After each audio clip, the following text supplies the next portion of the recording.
네, 개장 전의 이슈와 관심 종목까지 골라보겠습니다. 매매기술 시간입니다. 매일 이 시간에는 주식명가 MTNW 다냐쌤 그리고 박진섭 어드바이저와 함께하고 있는데요. 먼저 시장의 한마디 열어보겠습니다. 오늘 다냐쌤은 반도체 배터리 분할 매도 관점, 저평가 분할 매수하자 말씀해 주셨고요. 박진섭 어드바이저는 테슬라, 벤츠, 흑연 확보 경쟁, 주목할 만한 황금 종목 찾아보자 언급해 주셨습니다. 다냐쌤 화상 연결 도와드리겠습니다. 선생님 안녕하십니까? 네, 안녕하십니까? 네. 간밤 미증시의 경우에는 은행주들의 호실적에 3대 지수가 일제히 상승 마감하는 모습을 나타냈고 이 3대 지수가 15개월 내 최고치를 기록했는데 분명히 우리 시장에도 긍정적인 영향을 미칠 수 있겠죠? 아무래도 긍정적으로 미치죠. 왜냐하면 이제 그 은행 업종들의 상승도 상승이었지만 나스닥 지수를 보면 장 초반에는 60포인트 이상 하락한 그런 상황에서 1시 반 넘어가면서 상승 전환했어요. 다우가 상승했던 배경을 보면 은행주들의 실적이 굉장히 좋게 나와서 은행 섹터들이 강세를 보였다는 것이고 나스닥은 반도체 섹터가 하락세를 보이다가 애플의 사상 최고가, 그다음에 넷플릭스의 강세 이런 요인들로 해서 기술주들이 강세를 보였고 그리고 마이너스 80포인트, 70포인트대 있던 필라델피아 반도체 지수가 강보합으로 마감했다라는 거거든요. 그러면 이런 것들 보면 우리 시장에도 긍정적으로 볼 수 있다 이렇게 판단되는데요. 일단 지금 애플의 목표가를 222달러로 상향을 시켰어요. 그러면서 은행 실적 좋으면서 골디락스에 대한 기대감은 굉장히 높아졌죠. 경기 침체는 없이 경제가 성장할 것이라는 이러한 기대감이 반영되면서 강세를 보였는데 그 이면에 감춰진 내용을 한번 잘 보자라는 거예요. 대형 시중은행들은 실적이 굉장히 좋게 나왔지만 중소형 은행주들은 자금이 이탈하면서 실적이 부진하게 나왔어요. 자, 그래서 이제 중소형 은행들에 대한 다시 금융 위험 요인이 다시 재부각될 수 있다라는 것이고, 자, 6월 소비 판매가 예상보다 하회를 했습니다. 그리고 산업 생산 역시도 전월비 0.5% 감소했거든요. 그러면서 2달 연속 하락세를 보였다라는 거예요. 이거는 경기가 침체 없이 상승한다라는 그런 지표보다는 경기 침체가 지속될 수 있다는 이런 요인들이고, 그 다음에 오늘 보고서 나온 걸 보면 7월 연준이 금리를 인상하고 또 매파 발언했을 때 지수는 10% 정도 조정할 수 있다. 이런 보고서도 나왔어요. 일단 지금은 실적 개선, 그 다음에 긴축 종료에 되기 대한 이런 것들 때문에 강세를 보였지만 은행, 중소형은행들의 어떤 리스크라든가 그다음에 경기 둔화에 대한 우려, 그다음에 이런 것들이 나왔을 때는 숨고르기가 나올 수 있다. 이렇게 판단되고 있고요. 자, 오늘 3대 지수는 모두 강세를 보였지만 업종별로 보면 그렇게 아주 썩 좋은 모습은 아니었어요. 오늘 마이크로소프트하고 넷플릭스가 급등을 하면서 기술주들을 견인했고요. 은행과 미디어, 어제 약세를 보였던 통신, 그리고 제약바이오 쪽들이 오늘 강세를 보였거든요. 헬스케어과 항공까지도 강세를 보였어요. 반대로 어제 급등했던 연료 전지라든가 신재생 에너지, 반도체 섹터들이 숨고르게 하는 그런 모습을 보여줬고, 자, ETF 쪽에서는 3D 프린팅 쪽이 강세를 보였어요. 이거는 결국에 로봇과도 같은 맥을 하죠. 그러면서 클라우드 컴퓨팅이라든가 자율주행 로봇 이런 섹터들이 강세를 보였고, 비철금속과 헬스케어 이런 쪽들이 강세를 보였어요. 그리고 성장주라든가 의료기 이런 것들이 약세를 보였는데, 우리 시장 본더라도 오늘 우리 국내 시장도 은행주들이 강세를 보이겠지만 결국에는 반도체 섹터와 배터리 섹터, 제약바이오 이런 쪽에서 시장을 이끌어가지 않을까 이렇게 판단되고 있고, 자, 일본은 은행 업종들의 실적 호전, 그다음에 미국의 긴축 우려 완화 이것 때문에 강세를 보였지만 여전히 중국의 경기 둔화에 대한 우려감과 금융 완화 정책에 따른 엔화 강세 이 부분이 단기적으로 시장에 조정의 빌미가 될 수 있고, 신고가 이후에 더 상승할 모멘텀이 없기 때문에 니케이는 박스권을 볼 수 있다 이렇게 보여지고요.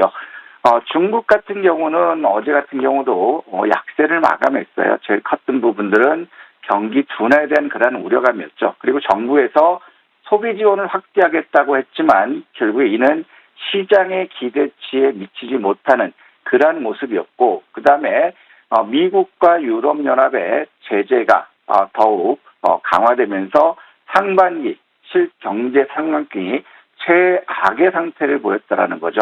그리고 여기서 하나 더 나온 것이 그동안 잠잠하게 가라앉았던 헝다발 부동산 디폴트가 이제는 완다 쪽에서 디폴트가 우려날 수 있다는 그러한 우려감들이 높아지고 있어요. 2억 달러에 대한 결제에 대해서 디폴트가 발생할 그러한 우려가 높다라는 거거든요. 그러면 완다발 부동산 결제 디폴트가 난다면 또 이 부분이 한번 흔들릴 수 있고, 이 부분이 결국에 국내 증시까지도 영향을 미칠 수 있다, 이렇게 판단되고 있고요. 자, 국내 시장은 어제 상황에서 보면 외국인들의 어떤 단기 트레이딩 성향을 굉장히 볼 수 있어요. 선물 가지고 코스피 시장은 흔들고 코스닥 시장은 숏커버 매수 들어오면서 급등시키는 그런 모습을 보여줬거든요. 자, 어제 같은 경우에서는 미국 역시도 골드만삭스가 7월 마지막 인상 후에 종료할 것이다, 이런 보고서가 나왔고, 이로 인해서 배터리와 반도체 쪽들이 강세를 보였거든요. 하지만 지금 상황에 우리가 잘 봐야 되는 부분들은 엘니뇨가 지금 더 심화되고 있고, 흑해 곡물 역정이 이제 종료된 그런 상황에서 곡물발 인플레이션 우려가 높아지고 있다는 거예요. 식량이라든가 이런 가격들이 올라간다면 결국에는 8월 이 부분에서 경제 지표에 다소 부담이 나올 수 있다는 것이고, 자, 그러면 그 PF 6월 위기설이 현실화되고 있다는 거예요. 브릿지론에 대해서 만기 연장을 하고 있지만 결국에 이것은 부실을 완전히 해소시키는 게 아니라 잠시 호흡기를 달아주는 거고, 그 다음에 LH의 공용주택용지 매입 연체율이 1조를 넘었다라는 거예요. 그러면 이런 부분들이 이제 PF발 리스크 부각될 수 있는 상황이고, 자, 지금 시중 금리는 동결했지만, 자, 은행채가 금리가 올라가면서 주담대 이자율이 높아지고 있다라는 거예요. 이거는 지금 가계부채가 사상 전 세계 3위이고 가계부채 증가율이 전 세계 2위인데, 이 상태에서 금리가 올라간다면 결국에 부실이 더 증가할 수 있는 그런 부분이기 때문에 요거는 조금 우리가 우려해야 할 그런 상황이 아닐까 싶습니다. 따라서 이제는 긴축 종료, 그 다음에 기업 실적에 대한 기대가 상승을 보여주고 있지만 기업 실적이 부진하게 나올 때 굉장히 흔들릴 수 있다는 거죠. 25일날 텍사스 인스트루먼트 있고 26일날 하이닉스 있기 때문에 지금 같은 상황에서는 오히려 지수가 강한 상승을 보인다면, 자, 그 시점에서는 현금을 20% 정도는 확보하는 전략이 지금은 필요하지 않을까, 이렇게 말씀드리고 싶고요. 자, 어제 같은 경우 공매도를 보면 외국인들은 5,700억으로 전일 대비 9% 증가했고, 기관들은 4,100억으로 43% 급증하는 모습을 보여줬어요. 자, 여기서 우리가 봤을 때 코스피에서 기관은 10%, 외국인들은 7%, 대신에 코스닥에서는 외국인 10%, 기관들 80%거든요. 결국에 기관들의 공매도가 집중된 것은 에코프로를 비롯한 배터리 섹터가 되지 않을까, 이렇게 생각돼요. 그래서 배터리 에코프로의 주가 변동이 코스닥 지수의 진폭을 확대하거나 상승하거나 그런 거기 때문에 에코프로 주가를 잘 봤으면 좋겠고요. 자, 원달러 환율은 어제 1260원 40전으로 마감했지만 역외 환율에서는 1265원 25전으로 상승했어요. 그래서 원달러 환율 부분에서는 1260원이 깨져서 1250원대 진입한다면 시장에 대해서는 그렇게 크게 우려할 필요는 없지 않을까 싶습니다. 자, 어제 이런 요인들 중에서 외국인들 코스피에서는 1600억 매도하면서 지수 하락을 요인했고, 반대로 코스닥에서는 에코프로에 대해서 숏커버 매수 들으면서 4,992억 순매수 보이면서 코스닥 지수를 급등시켰거든요. 반대로 선물에서는 8,600억 순매도 나서면서 누적 1,300억 매수를 기록하고 있어요. 자, 외국인 특징을 본다면 선물 로코스피 지수 장난하고 있고, 그 다음에 에코프로 가지고 코스닥 지수를 등락을 조절하고 있죠. 그래서 여기서 봐야 될 거는 이제 7월달 현재 공매도가 6월달 공매도 70%를 넘었기 때문에 7월 공매도가 6월보다 증가된다면 결국에 8월 시장 역시도 전고점 돌파할 만한 모멘텀은 없기 때문에 박스권으로 볼 수 있고 종목장으로 전개될 수 있다는 거고요. 자, 어제 같은 경우 이런 것들 에코프로라든가 반도체 그다음에 배터리 강세를 보이면서 코스피 거래대금은 12조로 전일 대비 2% 상승했고 코스닥은 14조 3천억으로 40% 급증하는 그런 모습이었죠. 그러면 이제 코스닥의 거래대금 봤을 때는 한번 14조 3천억 이상 지속적으로 거래가 되지 않으면 숨고르기 나올 수 있다 이렇게 보여지고 있고요. 그 다음에 고객 예탁금과 CMA, 자 이쪽들 소폭 감소하는 모습을 보였고 마켓머니 펀드로는 3조 원 유입됐어요. 단기 자금 유입되는 거는 여전히 단기 적극적인 이 추구 자금 이런 것도 보여지기 때문에 시장은 굉장히 좋아 보인다. 그리고 여전히 수익을 추구해야 된다. 이런 말씀드리고 싶습니다. 따라서 오늘 역시도 미국발 영향으로 인해서 오늘은 이제 코스피 시장이 좋을 것 같죠. 그래서 우리가 집중해서 본다면 제약 바이오와 그다음에 자율주행 로봇, 그다음에 차량용 반도체, 인공지능, 헬스케어 이쪽에서 우리가 압축했으면 좋겠고 결국에 차량용 반도체와 제약 바이오 그리고 자율주행 섹터 이쪽을 한번 압축해서 보자 이런 말씀드리고 싶습니다.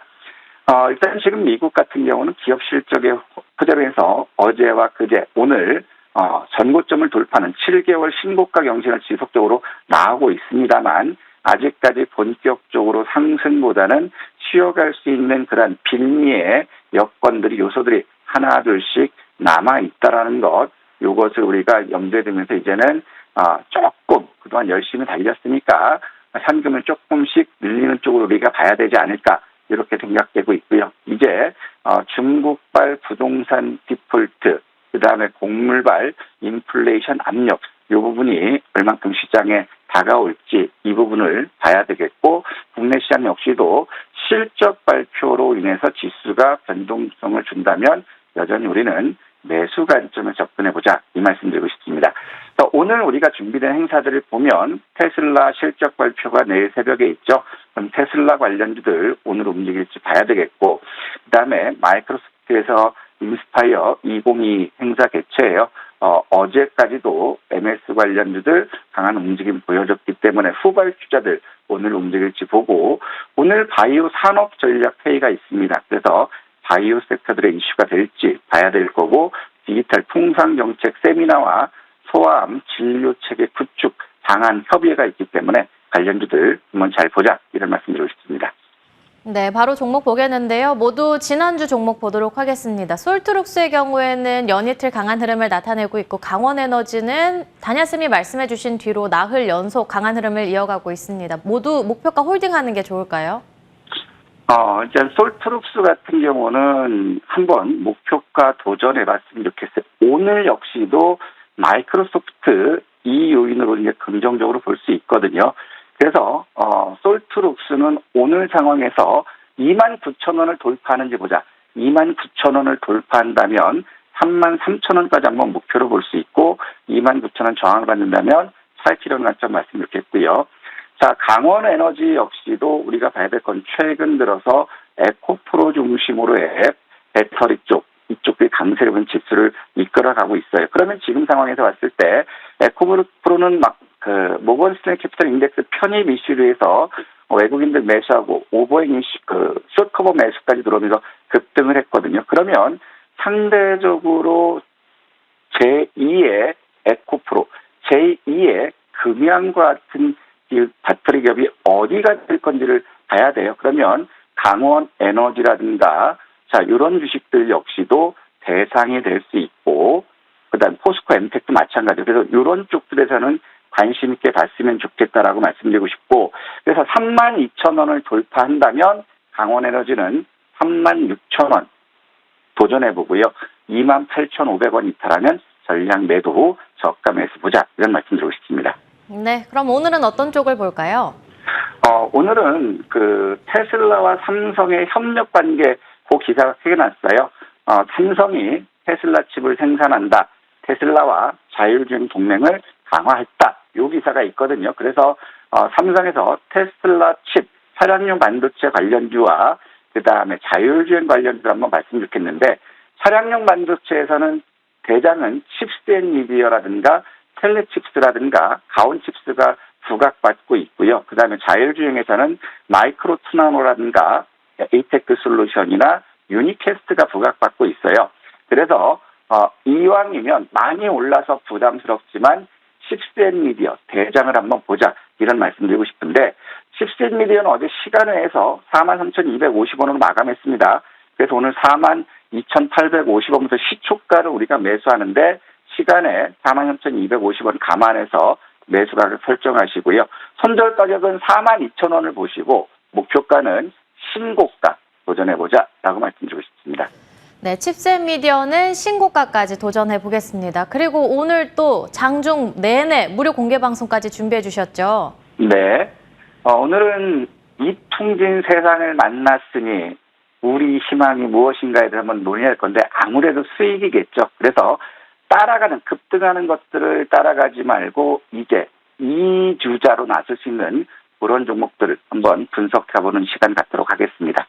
네, 우리의 희망은 수익이라는 주제와 함께 무료 공개 방송도 함께 해주시길 바라겠습니다.